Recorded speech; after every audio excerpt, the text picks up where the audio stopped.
વડોદરા મહાનગરપાલિકાની વડી કચેરી ખાતે મળેલી સામાન્ય સભામાં ચાલુ સભા દરમિયાન એસીમાં આગ લાગતા અફરાતફરી મચી હતી. વડોદરા મહાનગરપાલિકાની સામાન્ય સભા પાલિકા કચેરીના સભાખંડમાં ચાલી રહી હતી.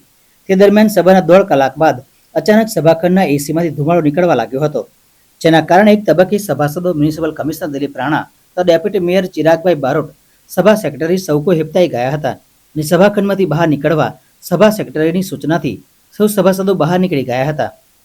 પાલિકાના ઉપસ્થિત સ્ટાફે તાબડતોબ એસીની સ્વિચ વીજ સપ્લાય બંધ કર્યો હતો અને સભાખંડના મુખ્ય દરવાજા પાછળ રહેલા ઇમરજન્સી ફાયર એક્સટિંગ્યુશર સિલિન્ડર કાઢવાનો પ્રયત્ન કર્યો હતો, પરંતુ અણીના સમયે કોશિશ બાદ પણ આ ફાયર એક્સટિંગ્યુશર ન નીકળતા અન્ય રૂમમાંથી ફાયર એક્સટિંગ્યુશર લાવી કામગીરી કરી હતી. જો સંજોગો વરસાદ આગ એકદમ વધી હોત તો એસી નીચે સભાસદો કે અન્ય લોકોને નુકસાન થાત.